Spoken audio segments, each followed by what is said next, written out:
Sinabaphathi ke bomsakazo njengamanje la umphathi ke Steshi umnumzana Ulwazi Mthabela kanjalo nasezihlelweni ke umnumzana uMandla Mdletshe bazothi bhabhayisela Beyonce ake bebingelele abaphathi sokhuluma nabo emva kwalenkulumo ngxoxo esoyidlala njengamanje siyakuyo yakho no Kenny G. Yes ngikhuluma no Kenny G. Sinibingelela abasakazi siyabingelela nabalaleli bomsakazo Khoze FM. Ngazi noma ngimbingelele yini lona. How? Yeah. Bathi phela mabekhuluma bathi this.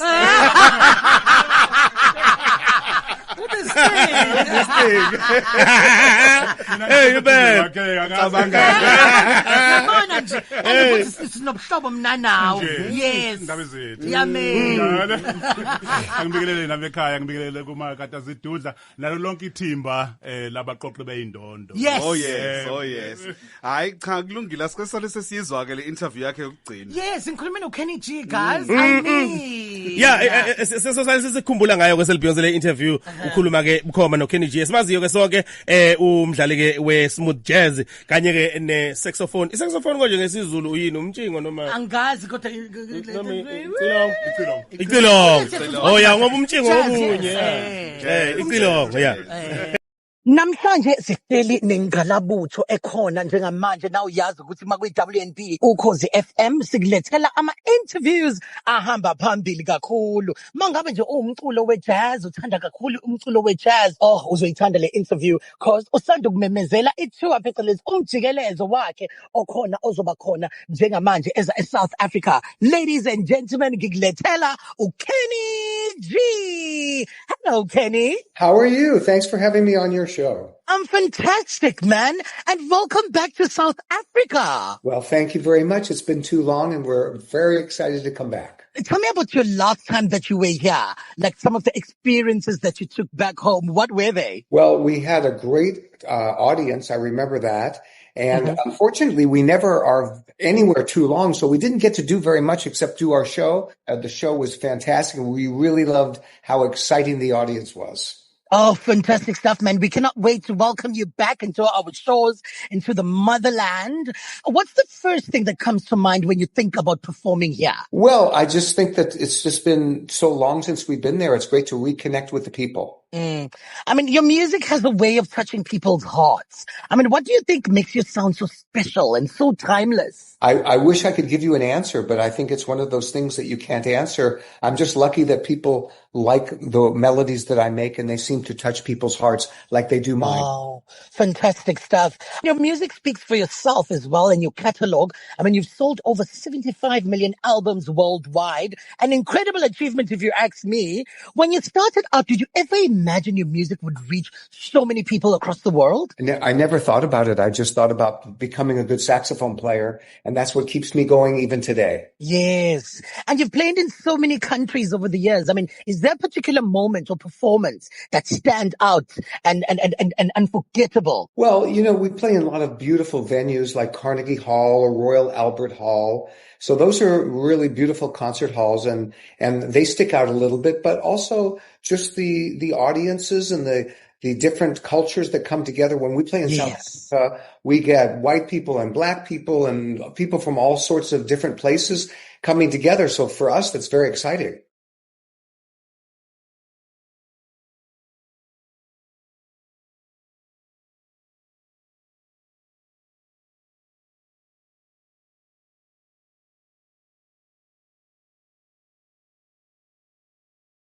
Now let's just talk about the music. Let's talk about the meaning. Let's talk about the emotions and the messaging that you're trying to convey out there to your people. What sort of message you're trying to share through your music? Well, I think the main thing is just about musicianship, just trying to show, you know, if you work hard at something, how good you can get on it. And so we really pride ourselves on our musicianship. I mean, when you talk about some of the biggest hits that you've ever had, I mean, you speak about Songbird and Forever in Love, which people still move to today. I mean, do you remember what inspired those songs? I do, but I won't tell you. Oh, why? My secret. Come on, we gotta know.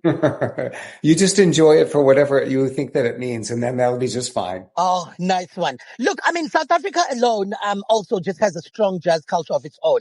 Now, have you ever explored local jazz sounds or been inspired by African music? You know, I don't say this to say that I don't like African music, but not really. I really don't listen a lot to I listen to the old jazz music from the 1950s and 60s, but other than that, I really don't let other music influence me because I like my music to just be pure to itself. So unfortunately, I don't know a lot about other music, but I do that on purpose so that my music is more original. Nice. I mean, finally, your message to your fans here in South Africa. I mean, you coming, which dates are these? I know you're going to be performing at the Durban ICC. Which other venues are going to be there? Oh gosh, we're playing in Cape Town, we're playing in Pretoria, we're playing in Sun City, and I think we're playing somewhere in Uganda, and we're playing somewhere in Kenya. So I think nice. those are Fantastic. things. And you know, the musicians that I'm bringing with me are the same ones I've played with my whole life. All They're right.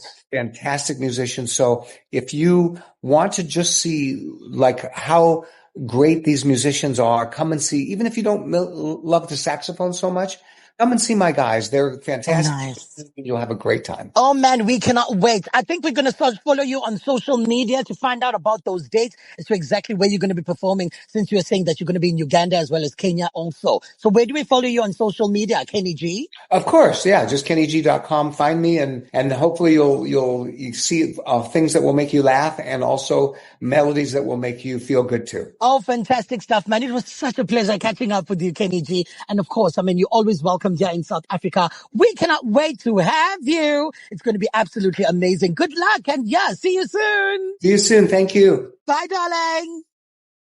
Alright, umsakazo hapa phambili Khoze FM uhleloza nabangani bakho uTshatha noSel Beyonce siya lapha nje ku 6 o'clock sindawonye Kabazela insonke ngiyisola engithola hayi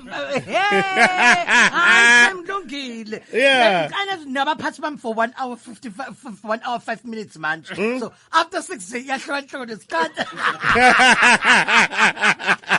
so Kenny G ukhuluma ngendaba yokuthi uyathanda ukuthi njengoba ezoperforma la eSouth Africa kuhlezi kuyintokozo kuba naye eNingizimu Afrika I mean last time eperformile futhi la eNingizimu Afrika wayijabule kakhulu nani futhi kokunye nje kuningi wathi wozani zobuka ihlelo lakhe abanye umlandela einkundleni zokuxhumana at Kenny G ngiyazi uyeza ngoOctober uzobe khona futhi khona la eDurban ICC yeah yes. Alright hayi nokuhle bangoba kunjalo Kabazela asikale mphathi umphathi stage ulwazi Mthawela Kebi ngoba mfowethu nangikuphela esehamba mfowethu mhlambe ungathini nje njoba umfike sekhona la ekhaya ufika uzongena lapha na ke uphikweni ke lezokukhangiswa kwestage yeah no sibonga kakhulu mfoka Ngobe kona kuhle kubi usuku la namhlanje ngingasho ukuthi sigqemeka ingozi kodwa futhi singasho ukuthi siyamjabulela uSelbi yeah siningi isikhathi sesihlalile nathi la emsakazweni ukhoze I think 13 years 13 years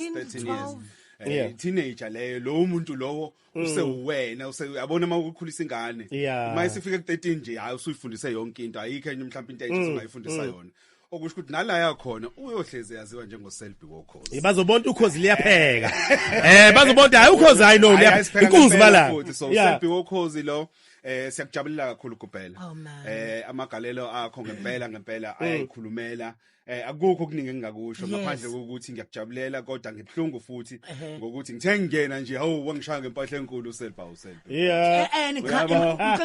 kanti siyazwana nalomuntu yes ngicela usho ukuthi uthe ungena esikhundleni because abantu abaningi bacabanga ukuthi ngihamba isigubhukwane ngoba kade I mean le ndaba ade yazi oqala uJuni yabo abaphathi beyazi angikaze ngihamba isigubhukwane ngicela sisho nje kunjalo cha no akunjalo vele into besiyikhulume sazama ukuhlela ukubona ukuthi iziphi indlela singamgcina ngazo kodwa futhi wayithi mayisechaza sa understand ukuthi I know asimvumele yena kodwa kuzohamba buye ekhaya ngazo ngiyabuyahamba buye ekhaya ngihamba kahle Khabazela mfowethu ondlela enhle siyafisa ukuthi ngempela ufike ngempela ufaka umfutho njengoba ubufakele la emsakazweni ngicabanga ukuthi nabalaleli futhi ngokuhamba kwesikhathi bagcine nje sebekuthanda ngendlela esimangaliso nabasakazi uza kwenu nathi futhi siyi management besijabula kakhulu every time masifaka u3 to 6 nje sizwe iphimbo lakho sijabule yeah mfethu wenze kahle ngiyabonga kakhulu right umphathi inhlelo Ngomane Yeah, akulona usuku olumnandi eMakatazedudla usuku lolu namhlanje la umzali ebuka ingane yakhe siphuma ibhodwelana. Kodwa siyehlale sithi ke emakhaya kwandiceke, sandisiceke. Siyazi ukuthi soloko sikhomba ukuthi hayi naloya wethu, naloyo wethu. Mina uSelbike wafikela kithi. Yebo. Esemfishanyana, esemncane. Ngeminyaka, emncane nangayonke. Sambona sasebenza naye kwamnandi ukusebenza naye ngingakuthi akusilo usuku olungathi lumnandi namhlanje usuku olubhlungwana but njengoba seshilo ke lapha uChibi asikubongele Selbionze nalabo sebekhombile bakubona uyuzo emakhaya kuthiwa nazi ukuthi maye nehlula nimbuyisele ekhaya. Yep. Angiyoshada impela. Impela. Ngiyabonga kakhulu baphathi. Bangamshayi bambusele ekhaya. Ngiyabonga kakhulu baphathi. I mean njengoba lezi ikhundla enikuzona njengamanje sisancane kakhulu isikhathi sisebenze nani kuzona lezi ikhundla lezi. Ngiyazi ngibe headache and ngibuye ngihluphe kancane. Kodwa ngihlupha ngibuyele ngithi hayi ngilungile senzeni ngalendlela. Ngiyabonga ukuthi nokusi understand nje ngaso sonke isikhathi nangomoya nje wokusebenza okhona ngaphakathi. I mean sizama ngazo zonke indlela izinto abantu abayizishoyo ngomsakazo wethu abacabanga ukuthi bayazazi kanti abazazi inhloko. Siyabonga ngaso sonke isikhathi ukuthi nime nathi niqhubeke niufakele futhi wona lo mfutho without a doubt nginesiqiniseko sokuthi ukhozi lokhu liqhubekile nje liyaphambili higher and higher luma wengweng guys at the end of the day. Amen. Selma wengweng njalo. Umnanga akasuku nokusuka la seluma wengweng. Ngisho ukuthini kodwa sekuyizolo. Uqala ukukhuluma noKennedy ngesilungu lapha kuwe. Hayi. Ikukhuluma ngehle emthini. Yaxolisa kusam siyabonga baphathi. Bye darlings. 1 hour nisaba phathi bami. Hey indlela lesesihambile. Ma ukhumbula kahle cishe 2014 Yes kwaku 2014. Yeah. Uma abaphathi ababekhona ngaleso sikhathi kwakuthabekhulu. Umnumzana uBonga Mpanza. Ebamsene noZandi Letembe umphathi wenhlelo uZandi Letembe umnumzana uMpanza umphathi westage. Base besifaka ke bangifaka ohlelo lantambama lona lulu. Engilenza njengamanje. Kwamele uhambe uyegoli. Sure ngishitshe ngiyohlala eGoli yonke lonto leyo yabo. So salisha uhlelo liqala base bethi khona umunye umqondo esinawo ngoba vele uhlelo lusaqala. Yeah. Selbionze uSelbi sicela ungene naye. Kodwa kuzoba izinsuku ezimbili okwamanje. Yes. Ngoba asazi abantu bazothini. Ngiyakhumbula amazwi abo. Sifuna ukuthi abantu abazothini ngoba sinaloko kwesaba. Kodwa nje uzinizongena ngomsombuluko ningene ngolesihlanu. Kabili ngesonto. No Selbionze. Ke sibone abantu bazoreact kanjani. Bazothini. Sangena Selbionze. Hayi suka. Hayi. Yazi ukuthi kwaduma izulu mfethu ngikhumbula kahle lo bemnandi lathi liphela umhlelo ngo6 incingo zangena ngapha nangapha wafona uNkosazana uZandi Letembe. Yebo. Emva kwafona uThabekhulu bebonga. Uyabona? Wow. Lalela akaphathwa. Oh my god. Ungena sikhuluma ngaye. Wow. Oh yes. Hawu ngwanaze. Siyaphila njani? Siyaphila. Mlaleli owaye umphathi wenhlelo ngalesikhathi uNkosazana uZandi Letembe. Lo sikhuluma ngaye njengamanje. Oh man. Yeah. Cha laphathi ngoba uyohlala umphathi mbathi. Yeah. Sikhumbule emuva ukuthi nani nongabazi ukuthi izosebenza lento enizamayo noThabekhulu. Kodwa nathi ake ngene ngikabili ngeviki. Sayishaya ngikhumbula kahle incingo lafona emva kohlelo. Hey kodwa uyizwelele ke sizwe noma ingoba ubuze ngathi mina ngibazi umlando omshini. Sangela ngolesihlanu kanjalo ayi Kwaba zinyanga ingaki Selbios embili noma yodwa. Kwaba Kwaba unyaka. inyanga yodwa. La nasenlonikwe nayicelela. Sayicela nje. Ngathi mina ngeke baphathi. Imnandi lento. Yini angangeni njalo uSelbios. Zonke izinsuku. Hawusho kanje yebo. Bathi hayi Kasi kancane. Siya kancane.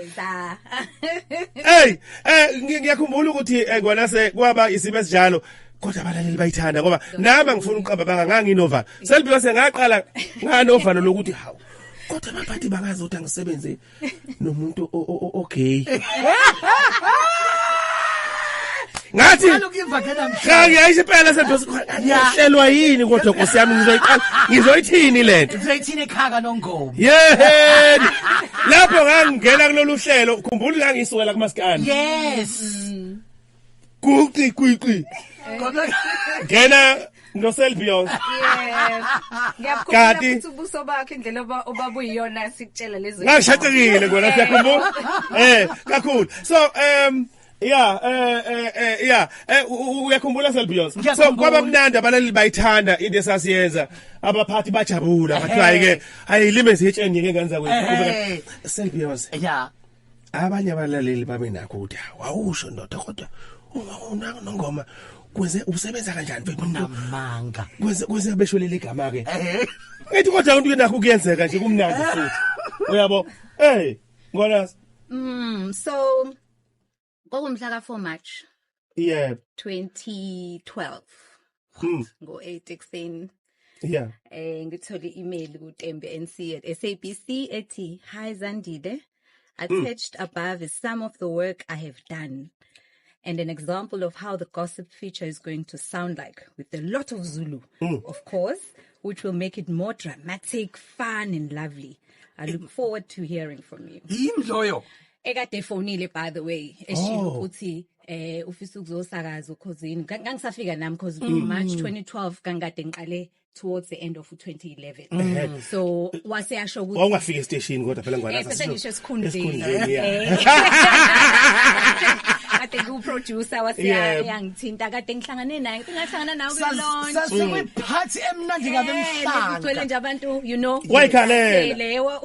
Wazisho ukuthi ubani wenzani ngathi kazi uba lona kanjalo. Washo ukuthi kwesenye stage angazi wenza igossip kanjani. Shuthi mayisezwa ukuthi sekushintshile sengiphethe inhlelo wase yafona ke ngasethi nayi kungalula ukuthi ngizwe mhlawumbe indlela osebenza ngayo khona ngizoza ukuthi ke nayo ke email isingena ke wayithumela ke yangena ke demo njengoba sihleze kushiya ukuthi enene fanele uhleze uthumela idemo uthumela ama demo awu 3 what yeah okay yeah ake sizwe ukuthi ake sizwe kasafuna ukuthi yayithini le demo dala ngo2012 hawu kahleni awuthi ke sizwe.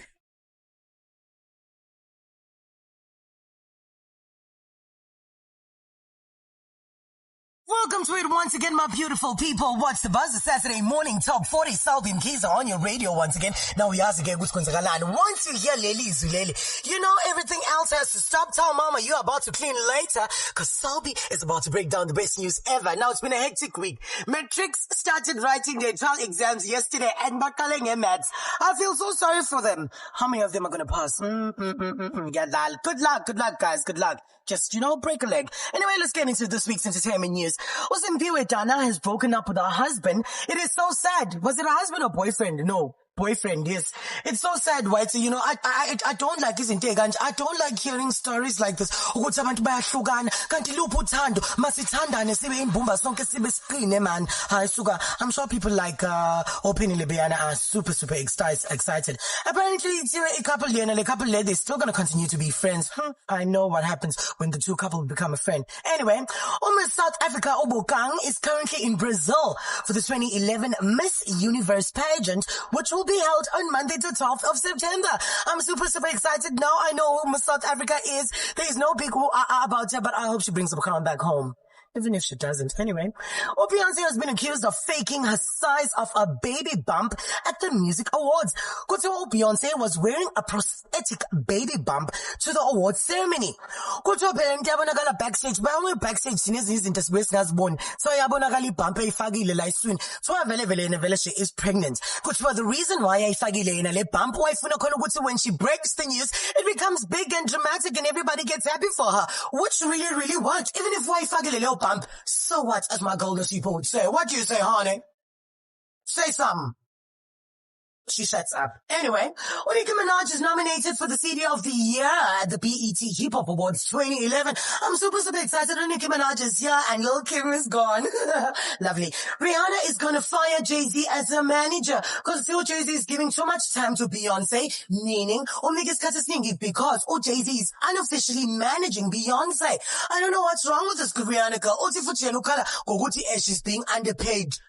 She has so much of money. She makes sex tapes with boys. I think she must go on and make another sex tape. Just forget about it. You know when the baby comes, who's stronger than strong. I love you. Anyway, give back a lot because upon a Saturday. No, it's what's the buzz. Why do I keep on saying that? For today, for myself, Usalbin Kize. Stay calm, stay cool, stay connected, and I will see you at the Verulam Secondary Spring Fair today. If you haven't heard it from me, then it's not worth talking about. I'm out of here. Mwah.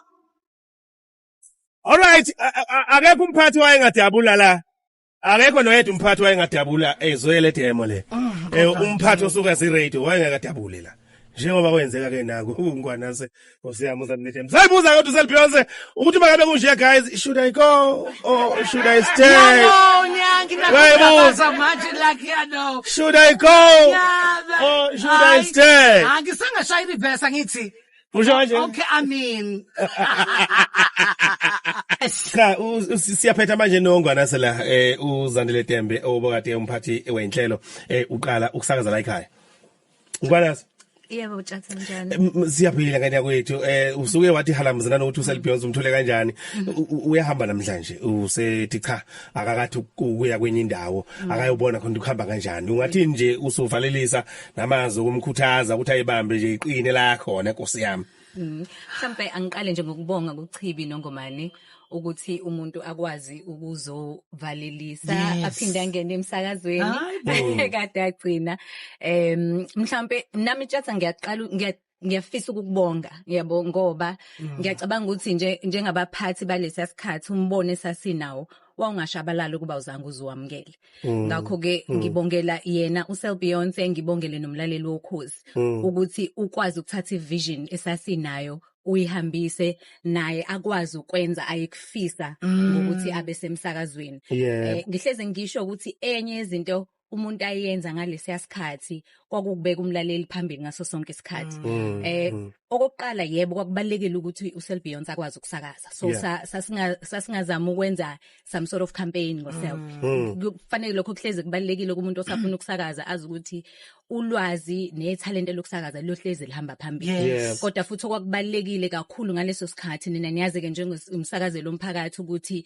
sisuke sinenqubomgomo nezimise sisuke sinazo zokuthi simele umlaleli ngakho uSelbo wayengazili ukuzosakaza kuphela kodwa wayezomela ingxenye ethile yomlaleli esupportwa iconstitution yase South Africa so lokho kwakubalekile ukuthi uSelbeyonce mayiqala emoyeni simazise lokho ngibonge futhi noNjinji ngoba ngithola idemo kaSelbeyonce nje ubuyizwile yayingasho ukuthi umsakazi wokhozi nje umuzi ukuthi wayeshibilikela ngesingisi yebo isiZulu singena lapha nalapha yana kodwa umuntu kwafanele abe nombono necebo lokuthi singayenza kanjani uNjinji ngo2012 wayezoqala uhlelo lolutho iTop 20 umnyakazo so mase ngikhuluma naye niyazi mase nithumela ama plans enonyaka ngathi esikhona into engizwile ngicabanga ukuthi izohambisana nohlelo lakhe naye wayamukela okwakuyi strategy nathi esasazi ngazi ukuthi sommonitha uSelbo ukuze kufike leso sikhathi so the late Msizi abantu ensebenzeni nabo I think unyaka enaqala ngawo into enaniyenze emoyeni ngalesa sikhathi no Sbo F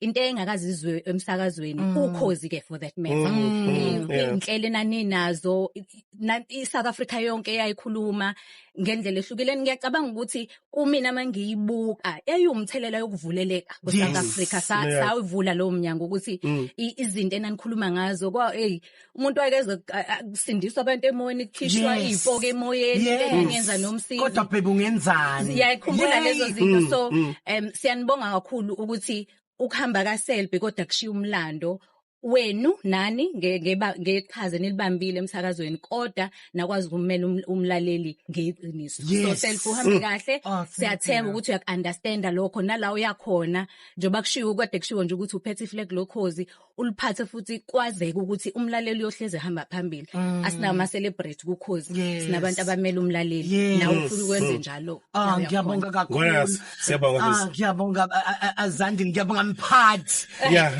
kakhulu I mean nokwazi nje nokuthatha sona leso sibindi engicabanga ukuthi kuyinto engicabanga ukuthi ubuyenza ukuthi uexcel kakhulu emsebenzini wakho ukuthi ubufika ubuke the bigger picture ubuhlezi ngisho kubantu ukuthi uZandile is always ahead uhlise ngaphambili kunathi engathi akuphili kulomhlaba uyabona so ngiyabonga kakhulu yoma kuthiwa emhlabeni ngigweleta impilo yami yonke ngiyabonga nokuthaba ekhulu ukuthi wathi ufika neplan wafisa nokuthi uthaba okay asizameni I mean ngoba ubaza approve ngaba izangu ziyenze ngiyabonga kakhulu hey futhi bakithi lolu hlelo ngizolokha nobani manje lolu hlelo besilokha lapha aselibhiyoza silokha siyokhinsini kuyovala akulungile kanye wethu ngiyanda ukulungela yeah good right kunomunye futhi selibhiyoze surprise ufuna ukuthi papa hayi naye Nkosi yami khona la emsakazweni uyavalelisa ukuthi ingane yami hambe kahle la uyakhona ukhumbula ukuthi Ukhozi FM lo hamba phambili ngaso sonke isikhathi oh my son yeah awuzake hello Miss Parliament yeah hey Stella uhlale kulompopho ngapha Stella uzalo mpopho ngapha Stella uzalo mpopho ngapha ngamaseko ngapha awusazi abonike ngiyalibonga awuthi ngimethule eselbiyos ngizomethula kanje Kinthandon ube umphathi wenhlelo ungena emva kaNkosazana uZandile Tembe unkosikazi uphel ukamaseko Bhinqosi oyisikhulu somnyango kaKhokta kuzwelonke oyisikhulu somnyango sawubona sisiphela sanibonani ninjani hey ngiyaphila nami umphathi osiphatha isikhashana nje wavela hamba ngalokho washiya kanjani Tata uyikhe phezulu washiya nje kanjani phezulu phela ngaqala ngabo umdidiyeli awu kunjalo udidiyela lo hlelo lolu 2007 no 2008 2008-9 I left ngahamba ngo2010 yebo ufika ngo2007 uproduce uhlelo lwenziwa usiqhemeza nomroza nakhe ake selfie sekunjalo exclusive drive yeah wahamba ubuya somphathi ngingabe nawe selfie uzobusa umphathi ngoba iyenzeka leyo nto nangu phela sekufuna ama weekly plan angisineki umuntu wahamba nje ewuza kwethu nje hawu wabuya sesithi mphathi ungathini phela ku Selby Beyonce yo ngithema ngizizwa le ndaba wetshatha ku Facebook ngaba nama mixed feelings uhalf wenhliziyo yami ubumjabula ngalendlela dukuduku ngavele ngaphatheka kabi ayi yeah ngoba ngikhulumile futhi nawe izolo Mbele siphatheke kabi sobabili sawukodwa usenzani uSelby awu ngiyamjabulela kakhulu uSelby wonke umuntu empilweni kumele kufike isikhathi lapho ekhula khona uSelby ubesehlale noKhozi for iminyaka e13 omunye umuntu ngabe kade ahamba kodwa yena uhlalile for sonke leso sikhathi so lokho kusho ukuthi kukhombisa indlela uKhozi kade ngithanda ngayo kade ufuna ukuhamba uSelby bembiza ngapha nangapha. Hayibo, siyaqala ukuyizwa leyo mphathi. Kade funa ukuhamba, ngiyazala. Hayi ngiyadlala no. Wayengixoxela shame ukuthi bayambiza kodwa yena akayindawo. Yabo. Kade babemfuna kahle. Kodwa hayi afike futhi athi babuke lapha angiyindawo. Kuhambe kwahamba kushuthi kwafika isikhathi lapho naye sebona ukuthi hayike okwami ebengizokwenza emsakazweni Ukhozi sekwenzekile. Ngiyamjabulela futhi ngoba ukube kwakuya ngabanye abantu engengibasho ngabe uSelby kade ahamba kodwa uSelby uhlalile wathembeka emsakazweni. Yabo. Ngisho abantu eminye imsakaze kade imfuna. Usho njalo cha. Abantu bangayihumushi kabi enkulumo. Bayizwe kahle. No. It's controversial. Ngicela ukucacisa. Ngisho ukuthi uSelby mina naye bengumphathi wakhe phela besikhuluma. So uSelby kuneminye imsakazo ekade ayimfisa imhalela imfuna imzingela. Kepha ngoba uSelby ubethembekile Ukhozini wangahamba ilokho engichazile. Yes, hayi siyakuzwa. Icacile phela. Siyabonga kodwa ke silahlekelwe ngoSelby, silahlekelwe umuntu onogqozu nofuthufuthu, one energy, umuntu okwazi ukusakaza noma iluphi uhlelo.